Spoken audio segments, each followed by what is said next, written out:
নমস্কার বন্ধুরা, আমি অর্চনা। প্রতিদিন একঘেয়েমি খাবার খেতে খেতে মানুষ বিরক্ত হয়ে যায়। যদি হঠাৎ করে নিত্য নতুন কোনো রেসিপি তৈরি করা হয়, তার কোনো তুলনা হয় না।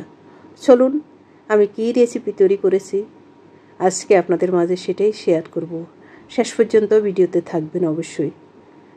আমি প্রথমে কিছু ডাল এবং কুচানো আলু নিলাম। আমি ডালকে আধা ঘন্টা ভিজিয়ে রেখে আর আলুগুলোকে এভাবে কুচিয়ে নিই। সাথে কিছু গোটা রসুন নিয়ে নিলাম, তেজপাতা নিয়ে নিলাম। এভাবে পালি করা কিছু পেঁয়াজ নিয়ে নিলাম, কুচি করা কিছু আদা নিয়ে নিলাম, কাঁচামরিচ নিয়ে নিলাম, আরও নিয়ে নিলাম এই যে গোটা গোটা দারুচিনি, এলাচ, লবঙ্গ। সাথে নিয়ে নিলাম গোটা জিরা আর গোটা গোলমরিচ, আর কিছু গুঁড়া ধনিয়া দিয়ে দিলাম, গুঁড়া হলুদ দিয়ে দিলাম।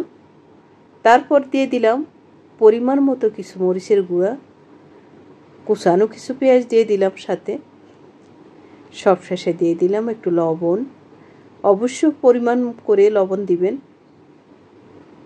আরও দিয়ে দিলাম কাঁচা সরিষার তেল। তেলটা একটু বেশি করে দিয়ে ভালো করে কষলিয়ে প্রায় 10 মিনিট মতো মেখে নেবেন।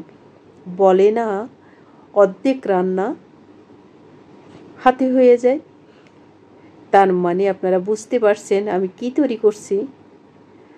হাতে মাখা অন্যরকম ডাল আলু চচ্চড়ি, খুব সহজ, খুব ইউনিক, খুব দ্রুত হয়ে যায়। ভালো করে মেখে 10 থেকে 15 মিনিটের জন্য ঢেকে দিলাম। দেখুন, ঢাকনা খোলার পর দেখবেন ডাল আলু এবং সমস্ত মশলা নরম হয়ে অল্প হয়ে গেল। আবার একটু হাত দিয়ে কষলে দিলাম, ভালো করে কষলে দিলাম। কষলে দিয়ে ওই অবস্থায় আমি চুলায় উপরে তুলে দিই। এখানে কোনো বাগার দেওয়া লাগে না, না দেওয়া লাগে তেলে কোনো সম্বারা। দেখেন 3-4 মিনিট পর ধীরে ধীরে এই যে ফুটে আসছে চচ্চড়িগুলা। এর মাঝে একবার নেড়ে দিলাম, উলট পালট করে দিলাম যাতে মশলাগুলো হয়ে যায়। গোটা গোটা রসুন দেখা যাচ্ছে, খুবই মজা লাগে গোটা রসুন খেতে। একদম যখন ভালোভাবে লাল লাল করে ভাজা হয়ে যাবে, হাতে মাখা চচ্চড়ি এও যখন ঝরঝর হয়ে যাবে, তখন কি করবেন, এর মধ্যে কিছু 1 থেকে 2 কাপ পরিমাণ গরম জল দিয়ে দিবেন। গরম জল দিলে তরকারির স্বাদ আলাদা হয়ে যায়, খুবই মজাদার হয়। গরম জল দিয়ে আমি ঢেকে দিলাম মৃদু আঁচে। এর 2 থেকে 3 মিনিট পর, খুব জোর 5 মিনিট পর যখন ঢাকনা খুলে দেখবেন জলগুলো শুষে গেছে, একবার আলতো করে নেড়ে দিবেন। এভাবে দেখবেন আপনার প্রত্যেকটা মশলা একে একে ভিতরে ঢুকে যায় এবং তেলগুলো উপরে উঠে আসে। এর ফাঁকে আমি আবার উপর দিয়ে একটু কাঁচা তেল ছড়িয়ে দিই, কারণ চচ্চড়ি নামানোর আগে যদি একটু কাঁচা তেল দেওয়া যায় তার স্বাদ আরও দ্বিগুণ হয়ে যায়, খুব মজার হয়ে যায়। এর মধ্যে আমি একটু বেশ কিছু কাঁচা তেল দিয়ে দিই, উপর দিয়ে ছড়িয়ে দিই। এর মধ্যে আমি একটু লেবুর রস দিয়ে দিই। লেবুর রসের আলাদা একটা ফ্লেভার থাকে, আর যদি মসুর ডালের মধ্যে যদি একটু আঁশটা গন্ধ থাকে সেটা চলে যায়। তারপর চুলার আঁচ বন্ধ করে দিই। ওই বন্ধ করা অবস্থায় আরও 10 থেকে 15 মিনিট চুলার উপরে রেখে দিই।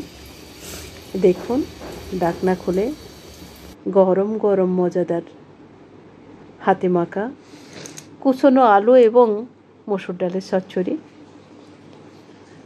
অনেক সময় মাছ মাংস খেতে খেতে যখন হাঁপিয়ে উঠবেন, এই ধরনের খাবার তৈরি করবেন, দেখবেন পেট ভরে মন ভরে এক থালা ভাত খেতে পারবেন। মনে হবে যে আহা, অন্য দুনিয়ার তুলনা আজকে যেন আমি একটি মন ভরে ভাত খেতে পারছি।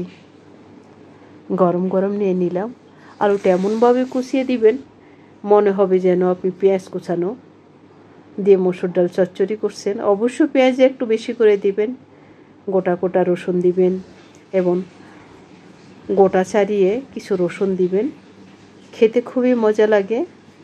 হয়ে গেল আমার হাতে মাখা মজাদার ইউনিক মসুর ডাল আলুর চচ্চড়ি।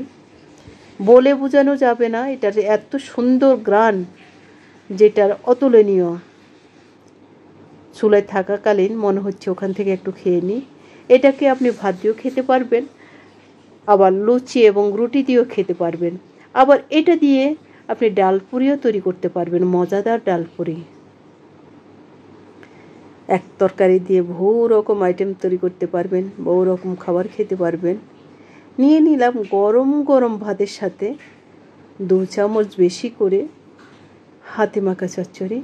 আমার এটা খুবই পছন্দ। আমার যদি 8-10টা যদি তরকারিও থাকে, এই ধরনের যদি একটা তরকারি থাকে, আমি একটা দিয়ে খেয়ে ফেলবো, বাকিগুলোর দিকে তাকিয়ে দেখব না।